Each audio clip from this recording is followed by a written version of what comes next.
Hello there. Hello there. General Kenobi. My name is Madison Grace, and I'm a singer, songwriter, actor, musician, writer.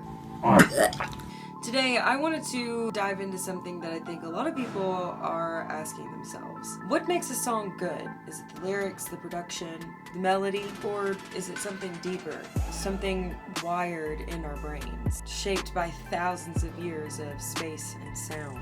From ancient Gregorian chants to the latest K-pop bangers, I want to break down what makes a good song, how music works, and how we got here. Let's start from the beginning, like the beginning.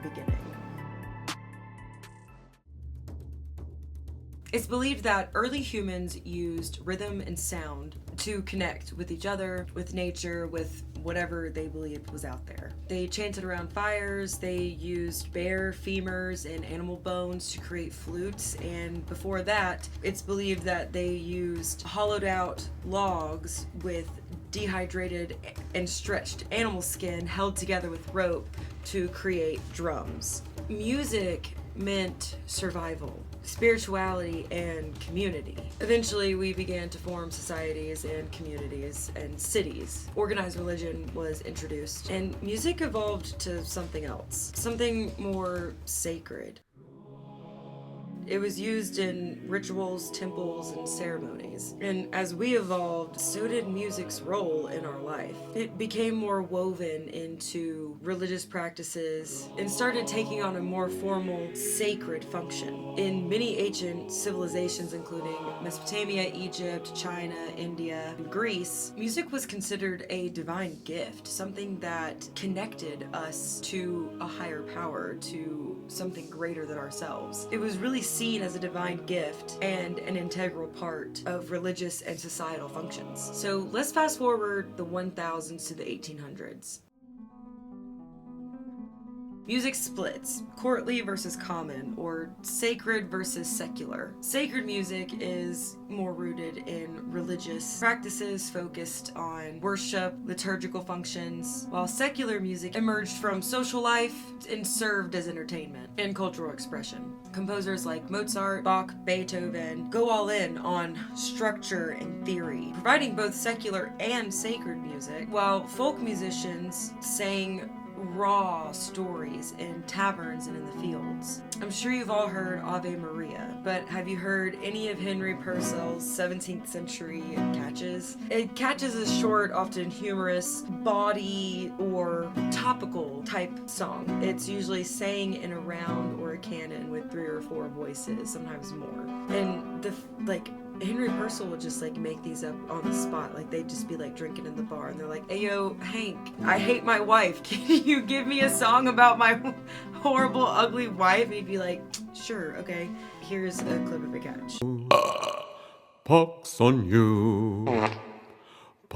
on you, for a fop, your stomach's too queasy. Cannot I belch and fart? You cocks come to ease me. What if I let fly? So fast forward a little bit more. During the end of this time, right around starting the 18th, 19th, 20th century, the transatlantic slave trade happens. Indigenous Africans are ripped from their homes and forced in awful conditions to come over to America and work as slaves. Their traditional music came with them. The music of the enslaved Africans included work songs, field hollers, and spirituals. These formed the foundation of blues.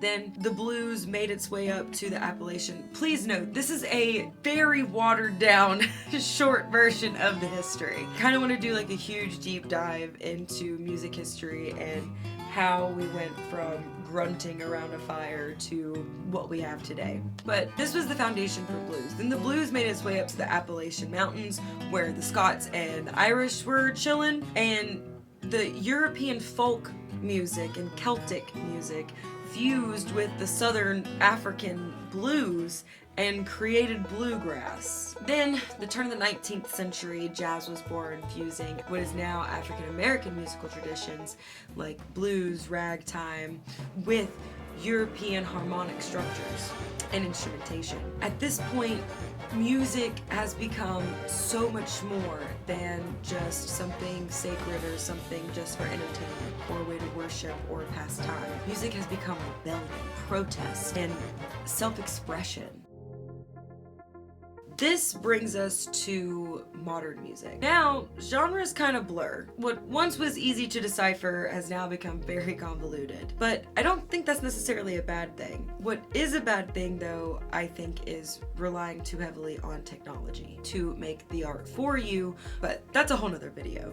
But let's talk about how technology has evolved in music and evolved music. Long before auto-tune, Melodyne took over, artists were already kind of pushing the limits of technology to reshape music. The Beatles were pioneers in the 1960s, using tape loops, reverse audio, synthesizers. Like, no, for real, go listen to Abbey Road. Like, that's full of synthesizers, and the White Album has like crazy audio stuff going on as well. And they even did artificial double tracking to create these like psychedelic soundscapes that had never been heard before. Fast forward to 1998 and Cher takes auto-tune, originally a pitch correction tool, and turns it into a bold vocal effect on Believe. Then T-Pain comes along, and that robotic sound, his entire brand and his entire artist signature, inspiring a wave of artists and basically an entire genre to adapt this form. And honestly, entire genres to adopt this form, because if it wasn't for the popularity of T-Pain using autotune, we probably wouldn't have plugins like Melodyne, which is like autotune, but you just can't tell that you're tuning the vocals. That's where my issue starts to come in.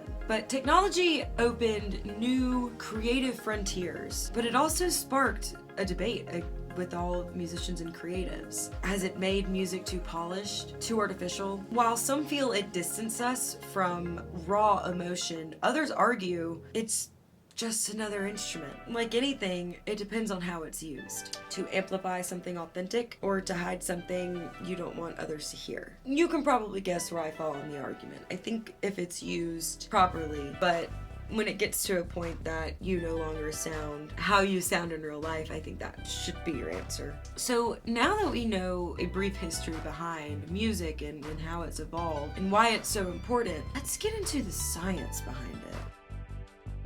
So when you hear music, the vibrations hit your eardrum. Sound waves are converted into electrical signals by your inner ear and are sent straight to your auditory cortex, the part of your brain that decodes pitch, volume, rhythm, and tone. But the moment your brain recognizes something familiar or meaningful, like a really interesting melody or a beat that just makes you want to dance, it pulls in reinforcements. Your limbic system kicks in, triggering emotions. And if the music is really working for you, your nucleus accumbens and ventral tegmental area light up like a Christmas tree. And your brain releases dopamine, the reward chemical. The same chemical that's released when you eat, do something very pleasurable, or that's also an addictive substances. That's why a good song can give you chills, make you cry, and sometimes even give you a full body euphoric feeling, like you're being transported to a different time and space. But what if the music doesn't hit right? Your brain still processes it, pitch, rhythm, lyrics, but without the emotional connection, it skips the dopamine party. You might even experience like a mild discomfort if you don't like the chord progression, tempo feels off, or it violates your musical expectations. Yes, musical expectations.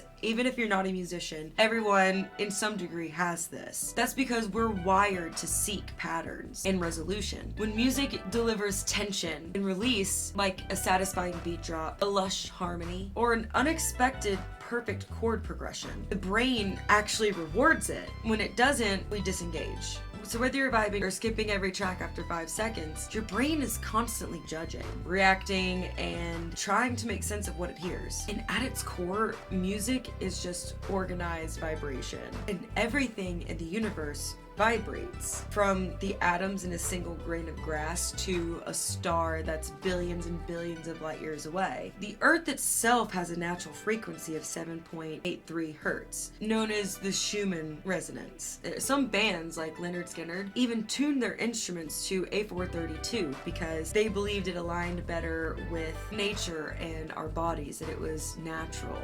Because there's some belief that the entire universe also is resonating at A432. I'm not a seismic person or a sound physicist. I'm not one of those either. I'm just a musician who thinks this is interesting, and I hope you do too. I need to do more research on that. But sound is simply air molecules bouncing off of each other at different speeds. Our ears pick up on those vibrations and send them to our brain, which translates them into pitch, lyric, sounds, and then somehow emotion and gives it a meaning. Even if there's no lyrics, like you can hear a certain chord in a progression, like a major chord sounds happy, a minor chord sounds sad. It's a very interesting thing. And some people even have synesthesia. I myself experience colors and shapes and different feelings when I'm listening to music. I sometimes can experience different senses in different senses, if that makes sense. Anyway, it's just so wild when you really just break it down like that. We've learned to shape invisible airwaves into symphonies, love songs, dance tracks. We don't just hear vibrations either. We feel them. They shake our cores, soothe our nerves, and even sync our bodies. Music is so ingrained in our DNA that our brains and bodies literally sync up when we listen and participate in music. That tribal rhythm, it's still in us. In 2013, researchers actually monitored a high school choir. They were tracking their heartbeats, and before the song started, everybody was standing around, they were getting ready to go, their hearts were all beating at different paces. As soon as the choir director rose their hands to start everyone, and everyone took in that first big breath, their hearts all started beating at the exact same rhythm, at the exact same time, to the beat of the music. Like, tell me that's not just amazing. Music is the language of vibration. And over thousands of years, we've figured out how to speak it. Whether it's scientifically or spiritually or somewhere in between, music is our way of tuning in, turning empty space, time, raw vibration, and human emotion into meaning, and maybe even connecting us with the universe itself. So let's get into why you're actually watching this video. What makes a song good? Lyrics make the song personal. You don't need a perfect rhyme or a complex metaphor, just a line that hits you, that means something. So when lyrics are well thought out and used to tell a coherent story, whether objective or subjective, it definitely does elevate the song. But how many times have you heard a rap song that was just like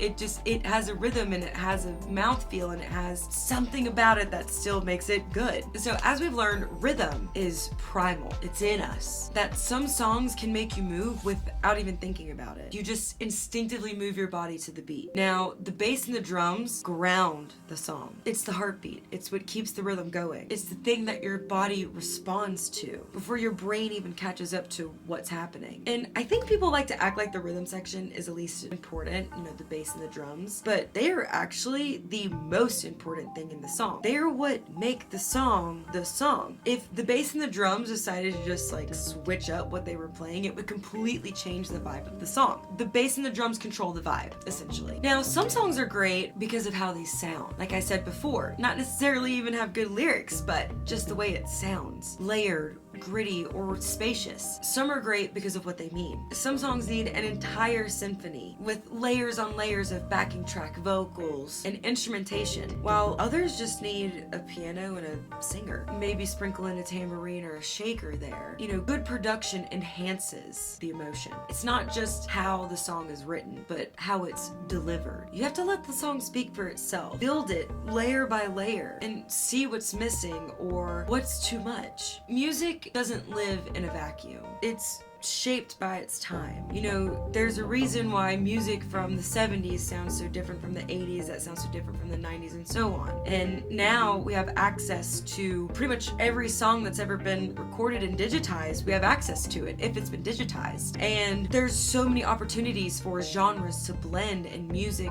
to sound nostalgic, but also be completely new. Take Tame Impala, for example. I've always said they sound like if the Beatles were now. In my opinion, they sound like if the Beatles were now. Like Chapel Roan, I think, is very reminiscent of the 80s, like the 80s girl pop, 80s glam pop, but it doesn't live in a vacuum. It's shaped by its time. Protest songs to anthems to TikTok songs. A song might blow up not just because it's good, but because it means something raw. Or it made a funny meme. What surprises me the most about our listening culture today, it seems we're only focused on about like 30 seconds of a song, rather than the full story, the opening, middle, and end. You know, I've heard some 30-second clips that kind of have that, but for the most part, just a catchy chorus that makes a good backing track for a 30-second video. And usually the chorus sounds nothing like the rest of the song, almost like the song's purpose was just to have this one part blow up on TikTok. But I don't know, I digress. Nonetheless, music still proves to be a major part of society. It's still used in worship, in rituals, as entertainment. It's everywhere. Think about all the places that you go and there's music playing. The elevator, the mall, the grocery store, the gym, restaurants, the bar. I mean, when you really think about it, music is played everywhere. We're surrounded by it. And I don't even think we notice half the time because we're just so used to having it. Like I said, it's ingrained in us. So, what makes a song good? Maybe it's a perfect hook. Maybe it's a story. Maybe it's how the bass line makes your heart flutter. But really, it's just what makes you feel connected. When it hits your body, your memory, your nostalgia, your pleasure centers, all at once. So it's different for everyone. Though I think I'd like to do a deep dive video on how certain songs speak to the masses and how songs get popular. But at the end of the day, it's just what you feel and what you think is a good song. That's what makes a good song. Did I get ya? Did you think you were gonna watch this video and me give you like detailed of like, this is what makes a good song? No, I have my own opinions as well. Me personally, I think what makes a good song is something that has a good beat, makes me feel something, and I associate with the lyrics. Color of the lyrics and the melody and the story of the lyrics